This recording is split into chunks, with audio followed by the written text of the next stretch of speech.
Let me tell you of the days of high adventure.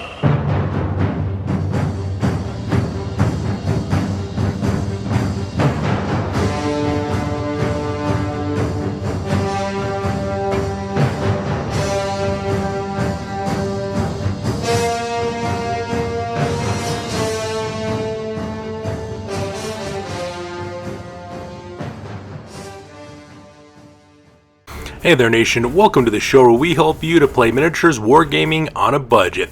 It is I, Commander Cheapskate, and we are back with another episode of the Golden Age. This is our series of Warhammer Fantasy battle reports, and this is battle report number 94. It is a 3,000 point battle that was fought between Brother Grimm as well as myself. Brother Grimm is bringing Waaaghpokeylipz Now, a 3,000 points Orcs and Goblins army, and I'll be playing the Shrieking Masquerade, our 3,000 point Slaanesh Legion of Chaos army. So for the next few battle reports, what's going to end up happening is I'll be playing the Shrieking Masquerade for all of them. It is the newest army that we have in our collection for our studio, and so far it's doing pretty well so far. We've already fought one battle with it already with my sister Shade playing that one, and so now I'm taking the helm for this army and continuing on with the rest of the battle reports, and I'm going to go through each of our different armies in our studio one by one to see exactly how it stacks up. So we're going to play some background music real quick. We're going to show you some photos of the armies as well as scrolling some of the army lists as well. So if you want to see exactly what we're bringing, go ahead and take a pause, take a look at your own leisure, or you can look down in the description below because we have the army list listed out there as well. So that being said, let's get this battle report on a roll. Crom, I've never prayed you before. I have no tongue for it. No one, not even you, will remember if we were good men or bad, why we fought, or why we died. No. All that matters is that two stood against many. That's what's important. Balor pleases you, Crom. So grant me one request. Grant me revenge. And if you do not listen, then the hell with you. Ladies and gentlemen, boys and girls, dying times here. Alright, so let's go and talk about the scenario rules for this one. The scenario is called Battle Line. It's the most typical game of Warhammer that we play on this channel with standard deployment as well as standard victory conditions. So the scenario rules are over. Let's go and talk about the battle plan real quick. So here's an overhead shot of the entirety of the battlefield. As you can see, we're playing on a 4x6 table. My friend Brother Grimm is deployed on the far side of the table, while I'm deployed on the near side of the table. And pretty much the plan here is just, it's not really complicated. He's Orcs and Goblins, I'm Chaos Legion. Pretty much we just gotta engage each other in close combat, try to destroy each other as quickly as possible. As you can see, my plan here is to defend my flanks for the most part. He has Goblins units on both of his flanks, and those Goblin units also have Fanatics. So what I'm gonna try to do is I'm gonna try to pop those Fanatics using my light cavalry options. I'm going to send my Nightkin over to the right hand side to deal with those guys, as well as my Resplendent Stalkers to the left hand side in order to deal with those Fanatics. Hopefully I can pop them out, those Fanatics could destroy themselves on the buildings, and then that'd be really great as well. At the same time, I'm also going to try to whittle down his forces. My biggest concern against this army is the Immortals, which is that huge horde of 40 Black Hordes led by Grimgor, Ironhide, the Incarnate of Beasts. So my plan is to kind of whittle that unit down a little bit. Hopefully I can get in a pincer attack using my in front of my empty orchestra as well as my Beast of the Midian in order to capture a pincer attack, and then at the same time defend my flank with the Flesh Carnival as well as the Slender Slaughters. Pretty much I'm going to go with that one. At the same time, I plan on sending the Depraved Enoch as well as the Sign of Self to the left hand flank. Hopefully I can chase off those Goblin units with my chariots and protect my left hand flank, while the Call of Denied one, my Gorbeast chariot, takes on the Giant. Hopefully engage him in close combat, engage and kind of stick him out as well. And that's pretty much my battle plan I'm going with on this one. So with the battle plan over, let's go and talk about our deployment real quick. So starting off with the Shrieking Masquerade, we go with my forward left-hand flank with my Vanguard deployments, and up in the front there on the left using Vanguard deployment is the Resplendent Stalkers. It is a unit of 5 Seekers of Slannesh. They have Standard Bearer, and that's about it. They just basically have general steeds as well as their normal attacks for Divanets, and that pretty much makes up my forward deployment for my left-hand Vanguard movements.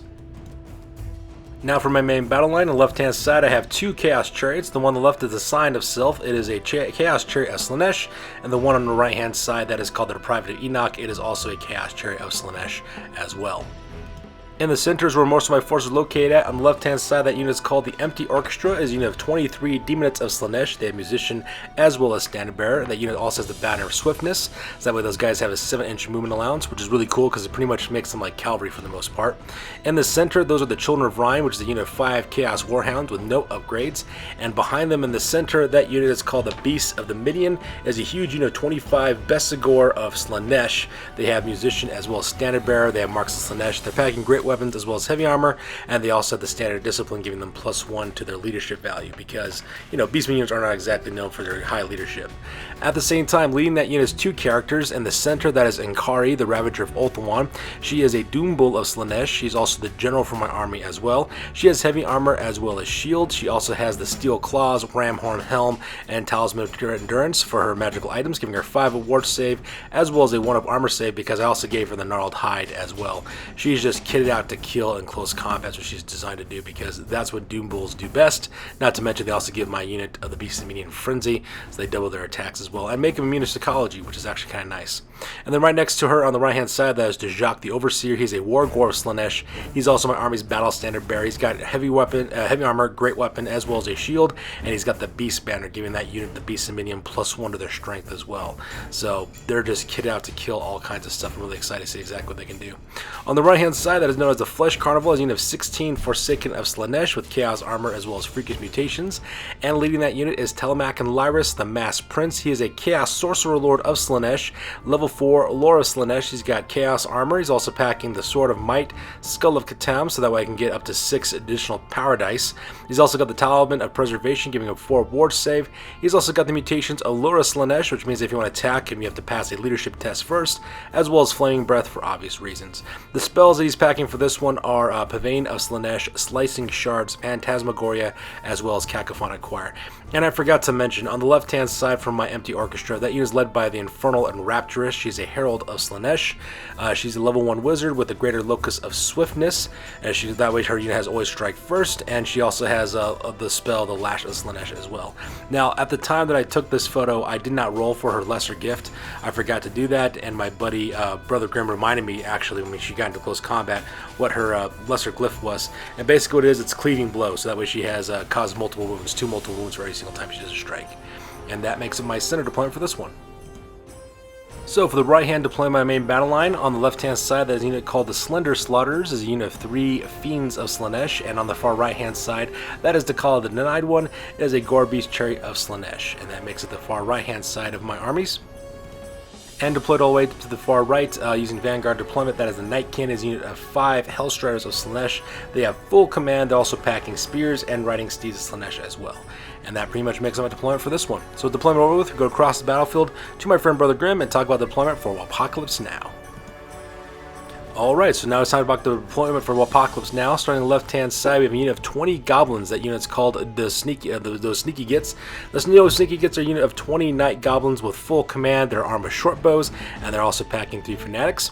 And then right next to the right-hand side of O'Reilly Hall, that is another unit of 20 Night Goblins called them Backstabbers. The unit of 20 Night Goblins full command. They also got short bows, and they're also packing 3 Fanatics as well. And make up his center deployment, he has 2 horde formations of orcs. First up on the left-hand side, that is the Immortals. It is a unit of 39 black orcs. Those guys have full command, a huge array of weapons, as well as heavy armor, as well as shield. They also have full command on that unit as well, and they're also packing the Razor Standard, meaning this unit has armor piercing on top of their Choppa special rules. And leading this unit is Grimgor Ironhide, the Incarnate of Beasts. He is a special character that's from the End Time rules. He's got Gitsnik as well as Bloodforged armor, and he also has the bound spell Locus of Ghur, which gives all friendly orcs and goblins within 12 inches +1 strength and +1 toughness. On the right hand side, that is another unit of 39 orc biggins called the War Boys, so that is a huge horde break I gotta deal with.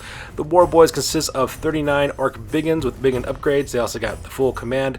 They're packing hand weapon choppas as well as light armor and shields. They also got the standard discipline, giving them +1 to their leadership value. However, they can't use Grimgor Ironhide's leadership, but that's not really a big problem for them, and and the reason why that is the case is because they're led by a shaman. That guy's name is Ruggah da Stunty-Flayer. He is a Orc Great Shaman, level 4 lore of the Big Waaagh. He's got the Fencer's Blades, making weapon skill 10.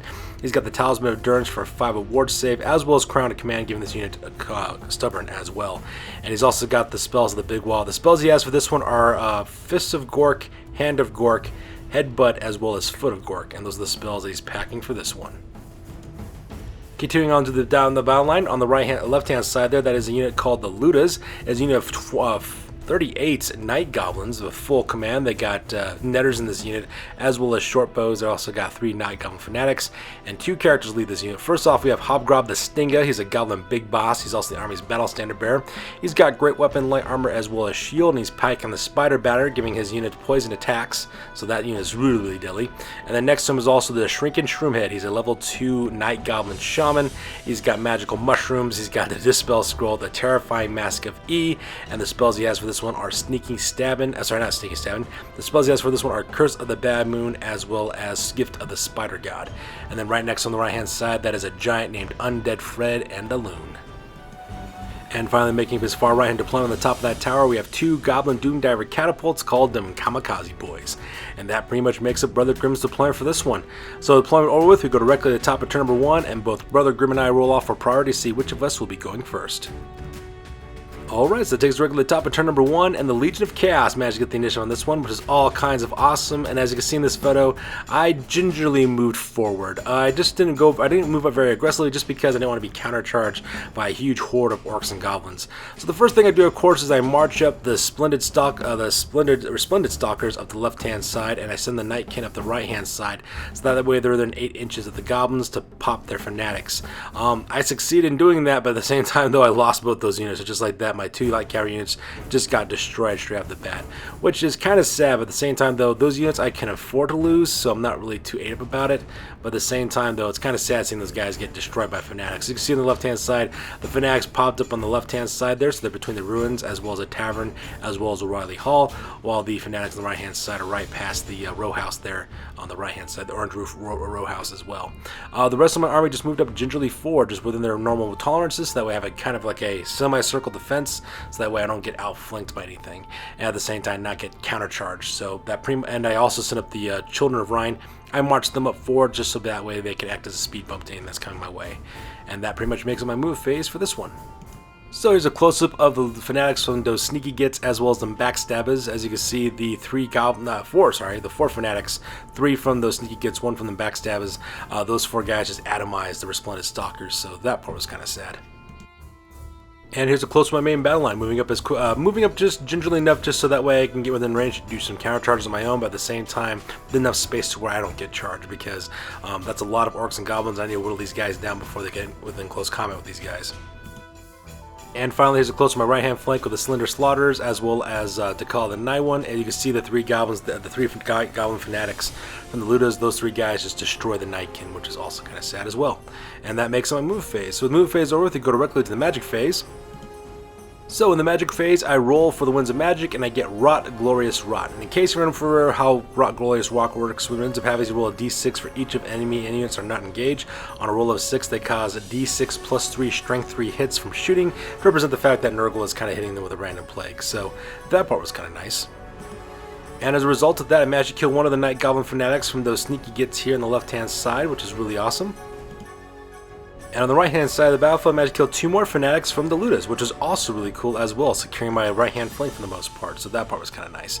And that pretty much makes up the Rot Glorious Rot from the Reign of Chaos chart. And for the rest of the magic phase, the only thing I was able to get off was Slicing Shards. Telemach and Lyris cast that spell directly onto the War Boys, and I managed to kill 4 of those guys, so that part was pretty cool as well. And at Icing Decay, I did roll a 6, so because of that, Telemach and Lyris has +1 weapon skill, initiative, as well as attack. And with the magic phase over with, we skip shooting phase because I have no shooting elements in my army, and there is no close combat, so we go directly to the bottom of turn number 1 for the Orcs and Goblins.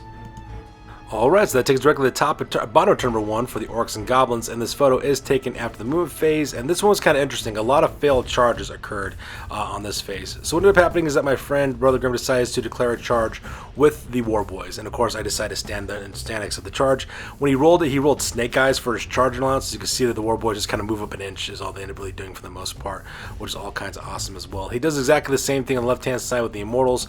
He tries to roll a charge off directly against the empty orchestra, but unfortunately for my friend Brother Grim, he rolled a 3, so because of that they only move up 2 inches as well.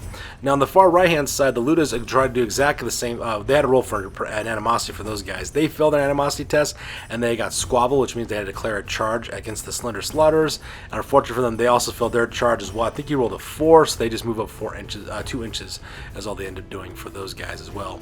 And then sadly for him at the same time, he tried to do a long distance charge with Undead Fred and the Loon. I think he rolls a 6, I think is what he ends up doing, so he moves up only 3 inches is what he ends up doing as well. And that pretty much makes up his move phase with his failed charges. On the left hand side, he decides to march up them backstabbers as well as those sneaky gits. They move up forward to try to engage with their enemies as quickly as possible. At the same time, for the last of the round, of course, the fanatics there on the right hand side, I believe that fanatic got destroyed by hitting the building, that orange roof building in the middle. At the same time, one of the fanatics actually bounced back through them backstabbers. I think he killed 4 of them, while the other one keeps going forward towards my chariots. And that pretty much makes up his move phase for this one. So here's a close-up of the movement phase. You can see there we have one fanatic getting dangerously close directly towards the sign of Sylph, so that part was kind of terrifying. At the same time, there's a close-up of them backstabbers as well as the sneaky gits moving up forward to protect the left-hand flank, as well as the backstabbers getting hit by their own fanatic, killing 3 of them. I do apologize, 3 of those little night goblins got killed in that one. And here's a close-up of his center with their failed charges, just them stumbling forward a couple of inches. And the exact same thing happening here on the right-hand side, the right-hand flank with the Ludas as well as Undead Fred and the Loon. And that pretty much makes up his move phase. So move phase over with, you go directly to the magic phase.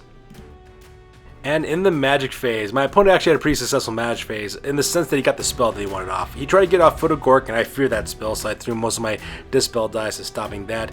He also tried to cast Brain Bursta on, Headbutt onto Telemach and Lyris, but lucky for me though, he rolled low for the range of that spell, so it didn't really go into anywhere. However, the spell he was able to get off though was Hand of Gork, and as you can see in this photo, that huge unit of black orcs. He rolled for the boosted version of that spell.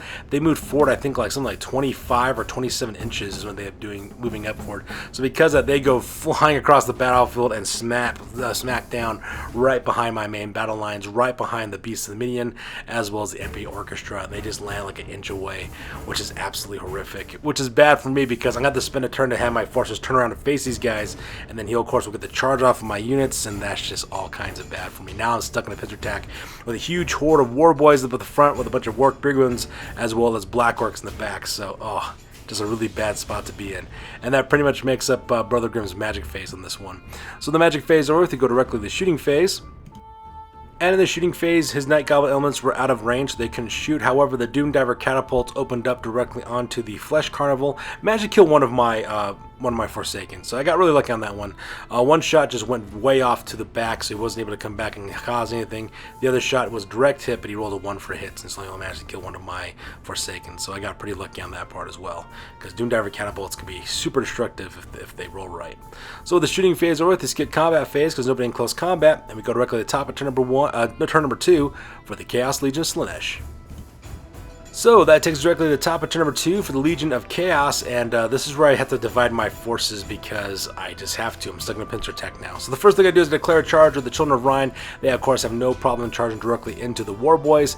I then do a long distance charge with my empty orchestra. Luckily for me though, I rolled like a 10, so I got 17 inches because that Banner of Swiftness makes a movement 7. So they go flying across the battlefield and smash directly into the War Boys in the center. I did that so that way my Demonettes can act as a tar pit in order to delay the War Boys, so that way I don't get stuck in a traditional pincer attack. Meanwhile, also to declare a charge of the Slender Slaughters, they go tear across the battlefield directly into the Ludas, so I'm engaging those guys in close combat, and I do exactly the same thing with the Call of the Denied one. That Gorbeast chariot goes charging directly into Undead Fred and the Loon, which is all kinds of awesome. Now, I do that so that way my right hand flank is being defended by my Slender Slaughters as well as my Gork Piece Chariot. The back of my main battle lines is being protected from the War Boys by my Empty Orchestra as well as the Children of Rhine. That leaves up the 2 Night Goblin units on the left, which I don't really fear, so because I'm not going to worry about them. But what does terrify me though is the Immortals, that huge unit of Black Orcs in the back.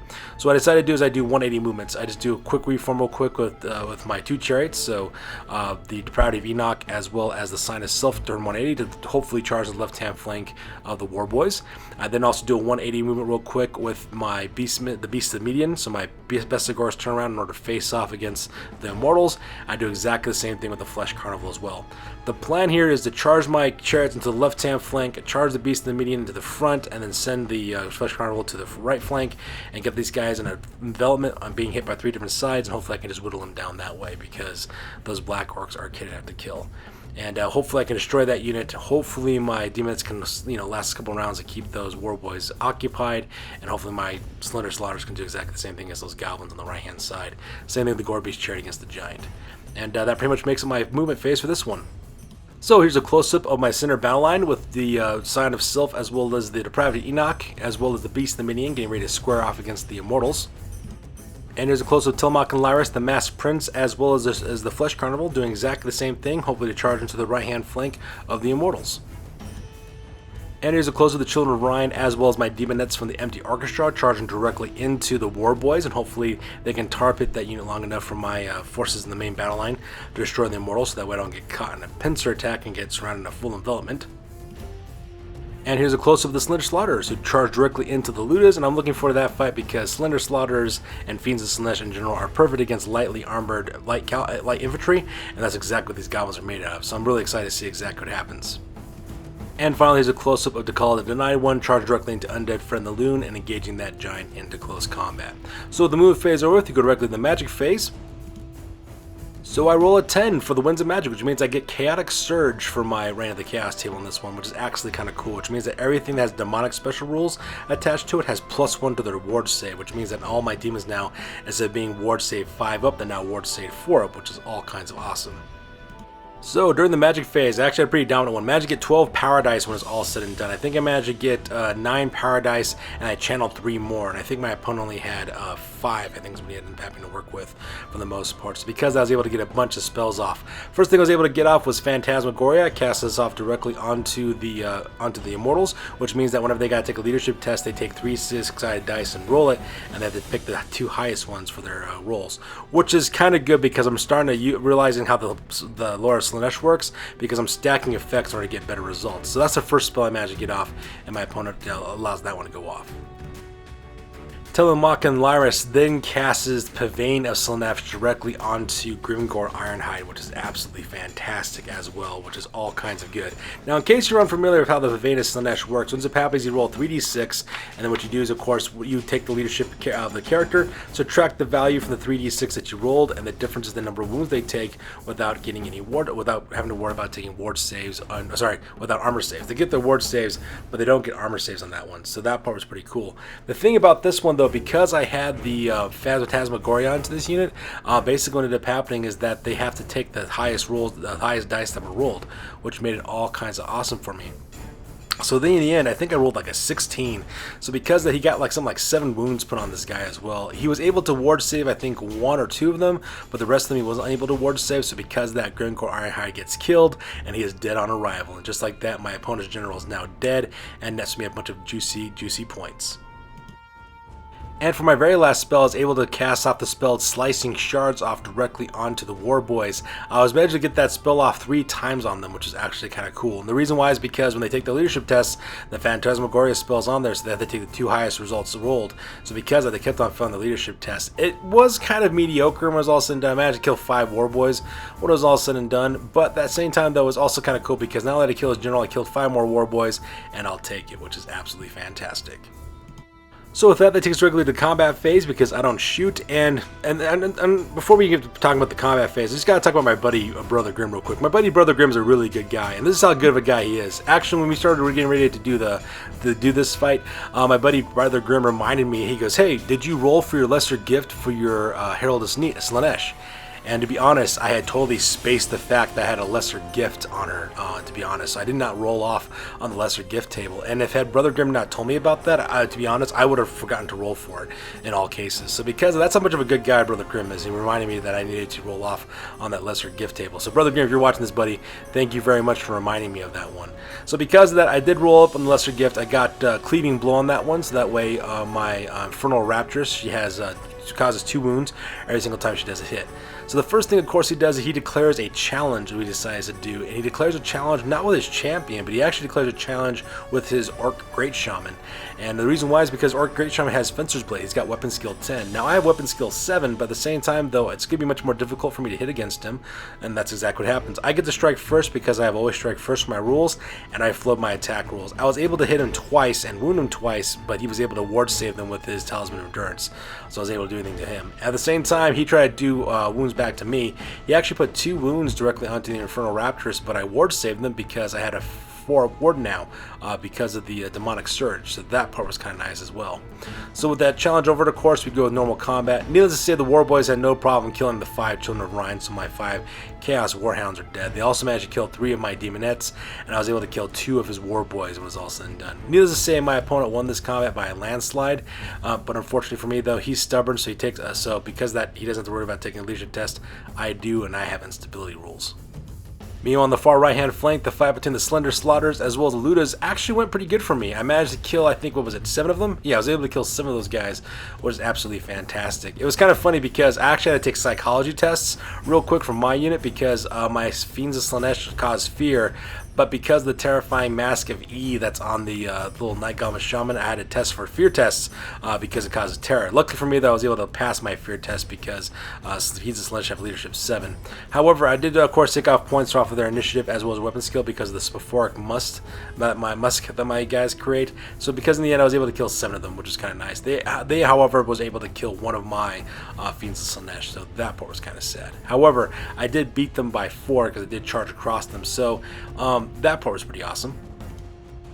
Unfortunately for him, though, he had to take a break test, which he failed. So because that, even with the reroll from his Battle Standard Bearer, so because that, he flees 11 inches. Grab the Stinga, which is Battle Standard Bearer, he of course explodes because that's what happens to Battle Standard Bearers when they decide to flee instead of stand their ground. So I net him as well as his juicy points, and they also flee back 11 inches. Now, of course, I have to test to see if I resist pursuing or not. I failed that test. I mean, Fiends of Slannesh are on leadership 7, so they go charging for, I think, 8 inches. So just 3 inches behind that unit, and so hopefully I can escort them off the table and get the points for that unit as well. And finally, the combat phase, the fight between Undead Fred and the Loon, as well as the Color the Denying one, was pretty awesome. I was able to put 3 wounds directly onto Undead Fred and the Loon. However, Undead Fred and the Loon did a headbutt directly to my chariot, because of course I'm a big target. He managed to put a wound on my unit, so that part was kind of sad.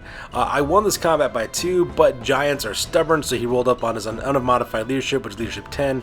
So obviously he's not going to go anywhere because he's a giant. He doesn't need to go anywhere. So with the combat phase over with, we go directly to the top of the turn, bottom of the turn for the Orcs and Goblins. So that takes directly to the bottom of turn number 2 for the Orcs and Goblins, and this photo is taken after the movement phase, and as you can see in this photo, not much movement really took on for the most part. The only real movement that took place was the Immortals. The Immortals charged for their 1 inch to go crashing directly into the Beast of the Medians, so now my Masquerade unit is now fighting against the Immortals, which is pretty fantastic. I'm really excited to see how that one goes. At the same time, that pretty much did it. Everything else is just, everybody else is gauged at close combat. For the most part, those sneaky gets as well as the backstabbers, they move up normal, their movement now, so that way they can get within range of their short bows to open up on my 2 Chaos Chariots. One of the Fanatics goes crashing into the building for Riley Hall. He gets killed, but the other one just kind of scoots to the right a little bit, so he's just hanging out right there. And then lastly, he was not able to rally the Ludas, so the Ludas run off the table and also net me some wonderful juicy points, which frees up my Slender Slaughters to cause all kinds of problems, which is all kinds of good. So here's a close-up of the left-hand side with them sneaky gets as well as those backstabbers. They're moving up closer so that way they can open fire with their short bows directly into my Chaos Chariots. So much, I'm not really worried about the attacks from the short bows, not because of the strength of the attacks. What I'm really afraid of is the number of attacks they get, because I think they get like 16 shots per unit, which is 32 shots in total, so that's pretty scary to face against. And here's a close-up of the Immortals charging directly into the Beast of the Midian, and to be honest, I'm really excited to see exactly how this combat goes, because Black Orcs are heavily armored, they got really powerful weaponry, so I get to test to see how durable my Beast of the Midian are. At the same time, I get to see how deadly my Beast of the Midian, as well as Tjak, the Overseer, and Inkari are in close combat against a really tough unit, so I'm really excited to see how that works. At the same time, you can see a little fanatic by himself just kind of running around doing his own thing. Meanwhile, here's a close-up of the War Boys still fighting against my unit, the Empty Orchestra, and at the end I'm still managed to cut those unit targeted, so I think I'm kind of like in a bad situation right now just because, you know, Slannesh Demonettes are not exactly tough, you know, they're kind of fragile, they're kind of a glass cannon unit, so hopefully I can cause more damage this turn. And finally, here's a close-up of the Ludas flying off the table, netting me those beautiful, beautiful points, as well as Undead Fred, as well as Dekal the Denied One, still engaged in close combat. So that pretty much makes the move phase. So the movement phase over, you go directly to the magic phase. And in the magic phase, my opponent managed to get 11 power dice he ended up getting, so that part was kind of sad. So I do, of course, consult the Skull of Catan, but unfortunately for me, though, I lose a point of leadership because I roll a single one, and I don't get any additional power dice, which really, really sucked. But at the same time, now Telemark and Lyris is starting to hear things, which is all kinds of comforting. And in the magic phase, oh good god, in the magic phase, my buddy Brother Grim managed to cast off Foot of Gork. He casted the boosted version so that way the target could like stomp multiple times, and that's exactly what he did. He managed to stop my unit 2 times before that spell finally dissipated.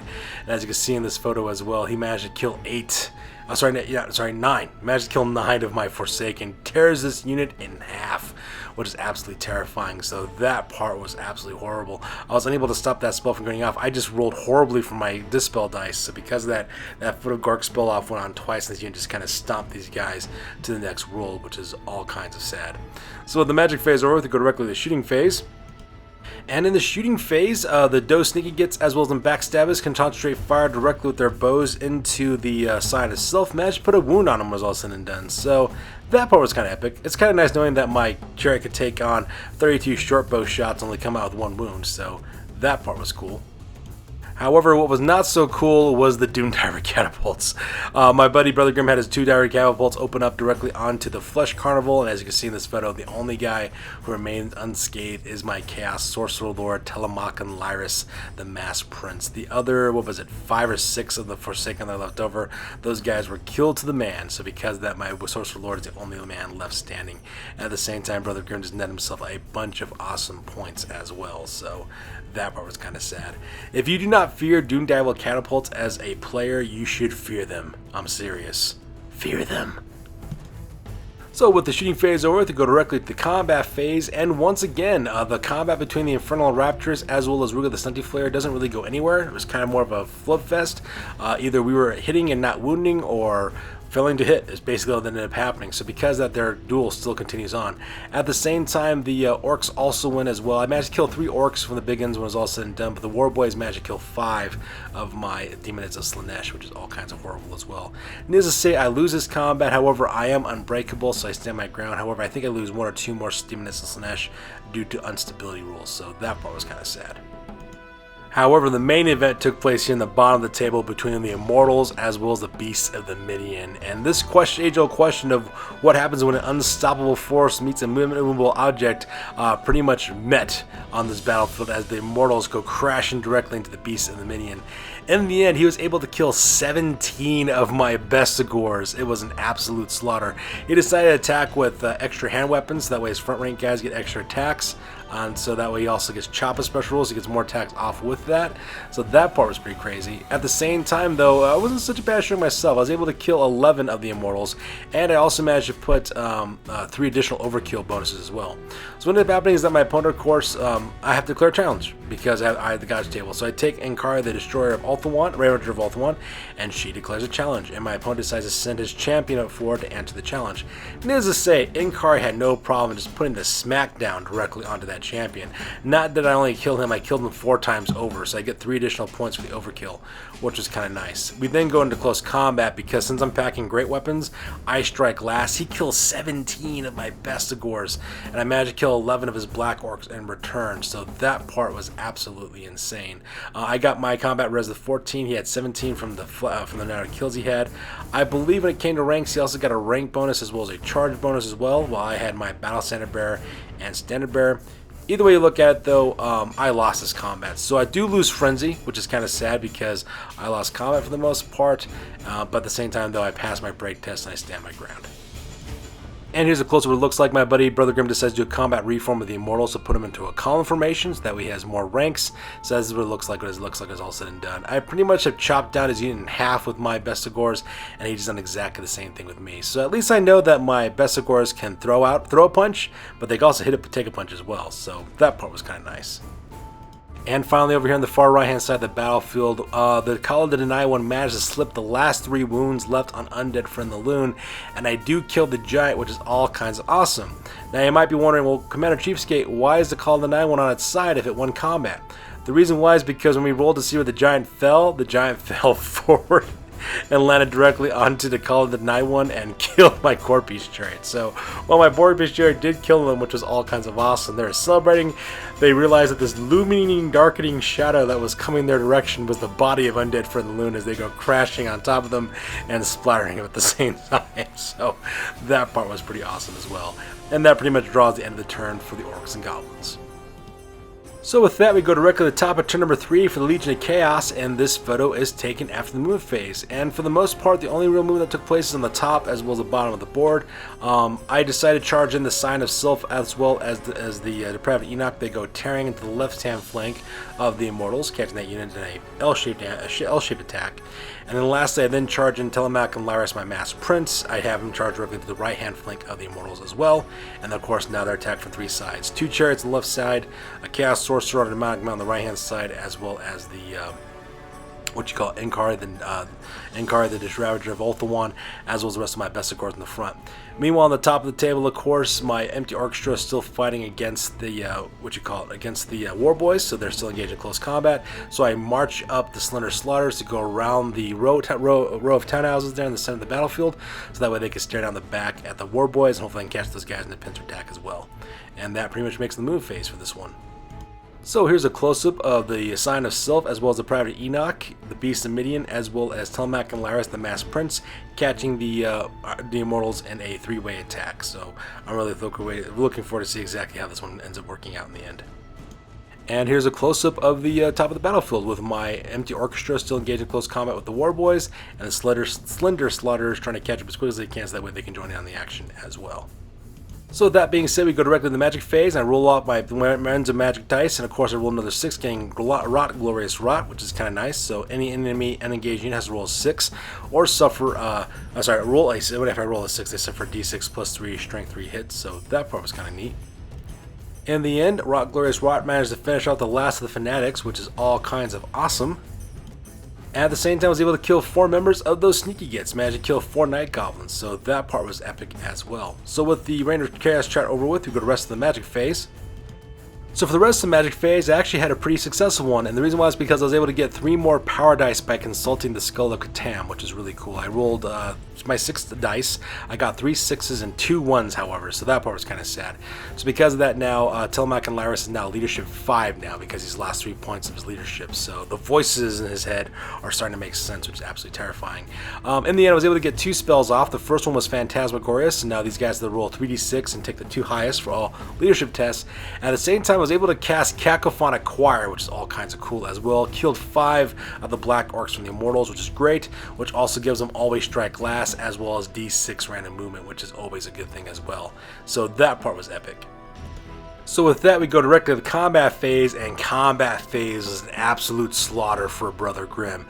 With the combined impact hits from my chariots, as well as the combined breath attacks from my Telemac and Lyris, and the combat attacks from the from the Beast of the Minion, as well as Inkari. Oh good god, Inkari. That girl, man, she got like something like, I think 8 attacks off, which she ended up getting off for the most part. Plus she got her stomp attack as well. It was all kinds of bad. I forgot how many Black Orcs I think I managed to kill. I think I managed to kill something around 20 is what I ended up doing for the most part. Needless to say, my buddy Brother Grim failed his panic test. Basically, he was unable to do much of anything. I think he only had 3 or 4 fighters left who tried to throw his attacks directly into my Tillamook and Laris the Masked Prince, but I was able to ward save most of them. So that part was absolutely tragic for my opponent. Needless to say, he lost this by landslide. He had to take a break test. I think he rolled like 4 for his break test, his distance that he ran away because he felt it so bad. And I think it was my chariots. I think they rolled a 9 or a 10. So because that, needless to say, we didn't take the miniatures off the table because they got ran down. As this point that my buddy Brother Grim decides to call a game, just because he's lost so many of his units, he just knows he won't be able to recomp his losses, not the losses that he sustained from this point on. So because of that, that takes us directly out of the game. So with that being said, ladies and gentlemen, we're going to go directly to the after action report because this game is now officially over. That's it, man. Game over, man. It's game over. Sure, I could have stayed in the past.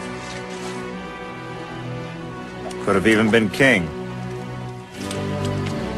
But in my own way, I am king. Hail to the king, baby. Alright, now it's time for the After Action Report. This is the part of the battle report we talk about what went well, what went poorly, and what we can learn for the next time that we do battle. This is the After Action Report for the Golden Age Warhammer Fantasy Battle Report number 94, and this one ended up being a victory for yours truly. I managed to score 202 victory points, while Brother Grim managed to score 926. For my losses, I lost the Children of Rhine, the Flesh Carnival, the Call of the Denied One, the Nightkin, as well as the Resplendent Stalkers, while Brother Grim lost Grimgor Ironhide, the Incarnate of Beasts, Warggha da Stunty-Flayer, the Shrieking Shroomed, the Ludas, the Immortals, as well as Undead Fred and the Loon. And this battle, just to start off with, was a complete bloodbath. There was a lot of death and destruction on both sides of this army. And not to mention, this battle pretty much revealed the nature of this Slannesh army. And for the most part for this army, it's pretty much a glass cannon, and it's a glass cannon in terms of how most Chaos Warrior armies, Chaos Legion armies are kind of built. Granted, most of my units are toughness 4 as a base, so that's kind of it, but that's all I have. That's like the highest rating I have for most of my guys is toughness 4. Almost about half of my army is about toughness 3, and which is really kind of, fragile for a Chaos Legion army as well. So my army can really stack up casualties, they can kill a lot of people, but they can't receive a lot of casualties because they kind of, take a lot of losses when that happens. However, though, it very much reminds me of Slannesh, though, because Slannesh is pretty much devoted for you dying. He doesn't care whether you live or die or not, so long as you just fight for him is all he really cares about. And it's very fast moving, it hits really hard. I just have to get used to taking a lot of casualties in return for the most part. It's just the thing I just gotta get used to for this army. First, when it comes to this army, I never really liked the lore of Slannesh on paper. Whenever I read the lore and the spells of these guys, it just seemed kind of weak for me. I didn't think it was very, very impressive. The lore attributes didn't seem all that great, +1 initiative and weapon skill. I mean, so what? Your Wars of Chaos, you already have those already. The +1 attack was the only thing that was nice, and the spells didn't really seem to be all that powerful to me. However, what it is, I just realized now that you have to synergize these spells, what you have to do. You have to stack them together to get multiple effects off, and then they get really powerful. Just like in this battle when I had the Phantasmagoria combined with the Bavane of Slannesh, combined with Slicing Shards on the Immortals, that just destroyed that unit for the most part. So now I realize that's how you need to do it. You gotta stack these spells for the most cases as well. Now, on the other hand, of course, I also gotta put out a shout out for my buddy Brother Grim. He's a really classy guy, to be honest. I mean, he's a really good dude. He's super honest as well. And that example where I didn't roll for my lesser gift and he reminded me to do it. I mean, how many opponents do you know that would actually do that? They're just, let you make that mistake. But not my buddy Brother Grim.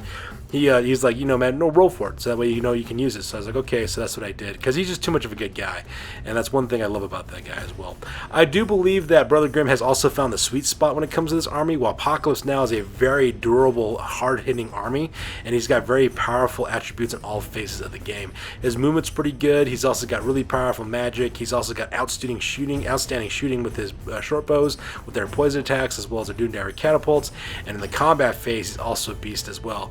I think if I hadn't killed Grimgor Ironhide with magic like I did in the earlier part of this game, this battle would have completely gone 180, and I think you would have curb stomped me if I wasn't careful on that part as well. In the end, this was a fantastic game against an amazing opponent, and as always, I am looking forward to the rematch. So that's good for this week, guys. As always, please feel free to like, comment, and or subscribe. Your guys' input is always appreciated. Also, check us out on Facebook, Instagram, as well as blogger.com for all the latest, greatest hobby news related to this channel. That's good for this one, you guys. I'll catch you guys next one. Peace out and stay classy.